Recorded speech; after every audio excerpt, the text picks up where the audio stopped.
Welcome to Cheltenham Racecourse, headquarters for the Network Q Rally of Great Britain, the final round of the 1999 World Rally Championship. Behind me, the last of the 160 starters are just completing the final stage of this opening day. An opening day that's seen 7 spectator stages that shouldn't be too demanding for drivers of this class, but the opening day does have a habit of springing a few surprises. Never more so than last year when Tommy Mackinnon's crash on the spectator stage at Millbrook put him out of the event and almost deprived him of the world title. Richard Burns took the victory at Cheltenham, the 4th British winner of this event in 5 years. The other 3 victories have been claimed by Colin Mcrae, but this huge accident in the last round in Australia has been typical of the second half of Mcrae's season. On the Network Q, Burns now feels he's ready to take over as British #1. But Tommy Mackinnon has already claimed the #1 prize. In Australia, he was crowned world champion for the 4th straight year, and now he's free to go for his first ever win on this event. Well, with Mackinnon's World Championship title and Toyota claiming the World Championship for manufacturers, in theory at least, the pressure is off. There are no team orders, no nervously going for a points finish. Every driver can go for the win. The next couple of days should decide who is the quickest and who is the bravest. And talking of the quick and the brave, it's a pleasure to welcome Ari Vatanen as our studio guest, former winner of this event, former world champion. It's a straight fight. What sort of action were you hoping for from this Rally of Great Britain? Well, at least once we should see a proper fight till the end, and nobody has any pressure, so let's hope that no major retirements.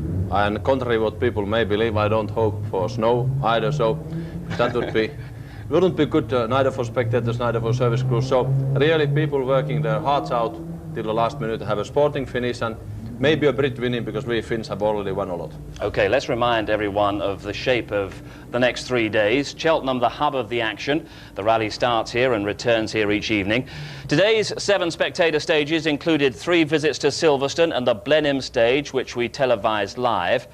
Tomorrow, it's into the Welsh Forest, the serious stuff. 8 stages, including the big challenges of Radnor, Cricken and Sweet Lamb. And Tuesday, the toughest day of all in South Wales. Great stages like the 22 miles of Rhondda, the 27 miles of Resolven, and the finish at Margam, where the World Championship hopes of Carlos Sainz. Stages 3 and 4 around part of the Grand Prix circuit and the infield. It's too narrow. And medium right. Medium left, medium right, medium left, medium right. The flat left and keep right over 50 to very long fast left, keep in. After stage 4, Kankkunen's lead over Delacour was a little over 7 seconds, but many of the cars were now sporting body damage. A new door awaited Colin Mcrae's Ford Focus at Silverstone, but there were other worries on his mind. 20 minutes were all his mechanics had, but as team boss Malcolm Wilson was to find out, Colin wanted a new gearbox as well. With many of the crews struggling in the conditions, it seemed different tyres were on Mcrae's wish list as well. It's extremely slippery and just struggling to get some grip. We're going to take a different tyre choice now to try and improve things, but hopefully it's going to get better. What happened on the first stage? I just slid a bit wide again, lack of grip, and just slid wide and hit a bale. Hit it quite heavily, it was protecting a concrete post, so I hit the door quite hard, but only superficial damage really. We found a problem with the back of the car, which also in Cornbury, one of the jumps damaged something in the rear suspension, and it's been causing it to oversteer and bottom out quite a lot around the Silverstone and the long stages here, so maybe lost a few seconds there, but not a lot. We had a little bit mistake with car setting, suspension setting for this Silverstone long stage on the tarmac. Car was behaving very badly, and that's why we lost a little bit time. And we had some little brake failure as well, but still it's a long way to go. The stage 2 sensation, Petter Solberg, doesn't seem to work too well without co-driver Phil Mills. The 25-year-old got lost in the Silverstone service area. So after those opening 4 stages, it was Ewa Kankinen from the 2 Peugeots of Delacour and Gronholm. Burns in 4th, Mcrae back in 8th, 26 seconds back after his gearbox problems, his tyre problems, and that first stage off. Stage 5 was our live televised stage at Blenheim, a stage that required accuracy and precision. Quality. Small problem with the gearbox, and we had to change it just as a precaution. That was it. Yeah. A lot of pressure on you in this rally, a lot of expectation. Are you feeling that pressure at all? No, not at all, no. Nicely and steadily. It was quite slippery. Because more cars get through, you know, more mud they bring to the road, and it comes very dirty and quite slippery, so... But okay, not too bad. We're just happy to get these stages out of the way without any problems. It's really, really greasy, more greasy than I've ever experienced, I think, on these stages. And the important thing is to get through in one piece, be neat and tidy. Still, obviously, you know, we're going quite fast, but just have to be aware of what grip there is or isn't. On that Blenheim stage, the later starters struggling on the more slippery surface. Burns and Mcrae putting in strong performances, but it was still Ewa Kankinen out front overall from Delacour and Gronholm, and Richard Burns remaining in 4th. 2 more stages remained. The first of those was the head-to-head Silverstone Special.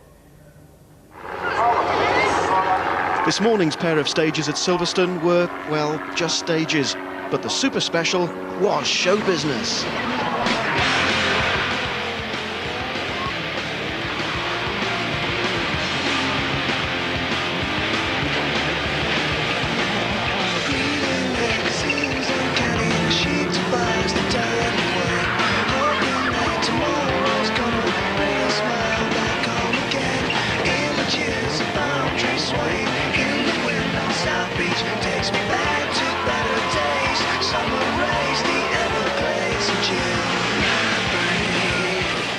The highlight, Burns head-to-head with Mcrae. The winner, setting the fastest time on the stage, was Richard Burns. 5:30 in the evening, and Cheltenham Racecourse looked a very different place. Fastest on stage 7 was the Mitsubishi Lancer of Tommy Mackinnon, who ended leg 1 in 7th place. Despite being nearly 24 seconds adrift of the leader, Tommy must have been relieved to have survived the day.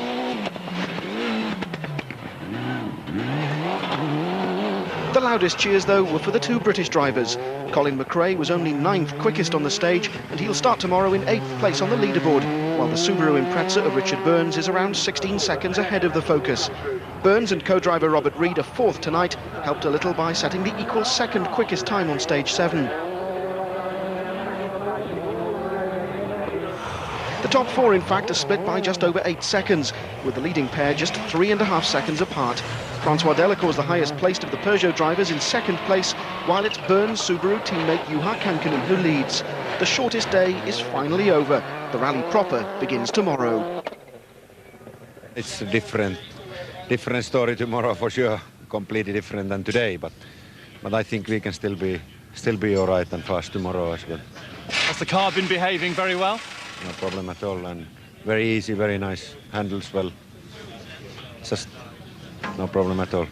Now, you're within 30 seconds of the leaders. I mean, how relevant is that at the end of the first day of the Rally of Great Britain? Well, judging on last year's times, it shouldn't be a problem, but you never know. If you has got a lead now, and if he really starts the stage tomorrow morning in the right gear, then you never know. 30 seconds normally in the World Championship is quite a long time, so we really have to wait and see what happens tomorrow morning. How relevant is the first day? Well, it's not really relevant compared to the stages in Wales, obviously, but the thing is to get at least we're in the right group, you know, at the front, and we haven't lost too much time. Lost some time, but not too much. And we can expect a lot of changes in Radnor tomorrow morning. Yeah, I don't think the 2 French cars will be there for very long.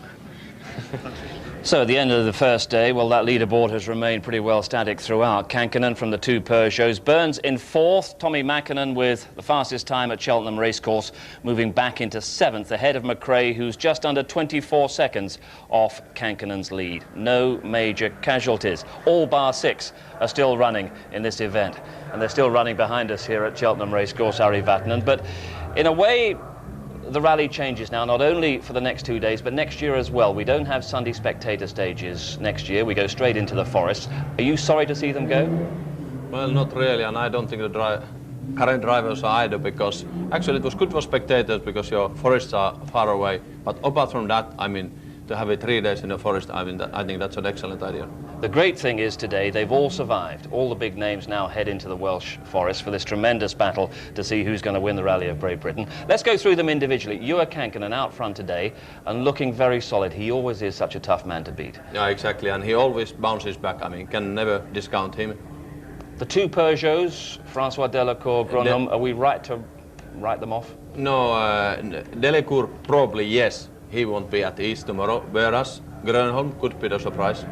Okay, now Colin Mcrae and Richard Burns. Your impression of the way Burns has developed as a driver, first of all? Very good. I mean, Richard has a little bit, somewhat unlikely way climbed the ladder.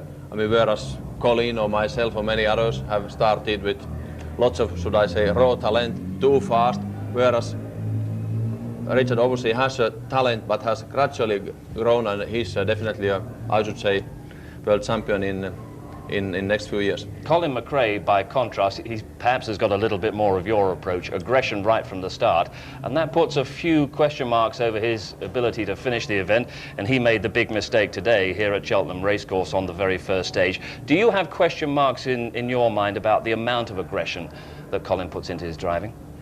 No, but you know, one can have ups and downs, and this season, for many reasons, hasn't been one of the best for Colin.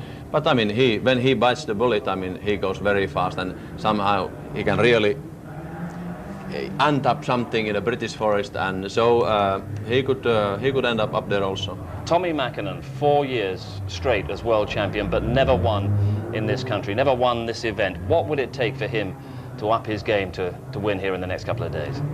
Well, he seems to enjoy when he comes from behind, and some of the long stages he puts up some really spectacular times which leave others gasping for air sometimes. And so I expect everybody else to stay up there, Delacour maybe dropping back, and Colin and Tommy climbing, so will be a very good rally. Welsh Forest are going to be tough, they're going to be spectacular. You suffered there last year, very first stage in the Welsh Forest, and this was how and where your World Championship career ended, wasn't it? Well, that remains to be seen, but I mean, I'm afraid it was a Campbell jumping, but c'est la vie. I mean, it could be worse. I've had beautiful years and plenty of experience, so it's I can't complain, not at all. So only 6 casualties, only 6 out of the event today. There will be casualties tomorrow. The rally certainly gets tough from here on in, and we will have the full story of day 2 of this Network Q Rally of Great Britain once again at 8 o'clock BBC 2 tomorrow evening. It certainly does become different. All the big challenges are still there, but tomorrow those forgiving fences of the Sunday spectator stages become the very solid trees of the Welsh forests. From Cheltenham Racecourse, headquarters of the rally, bye for now.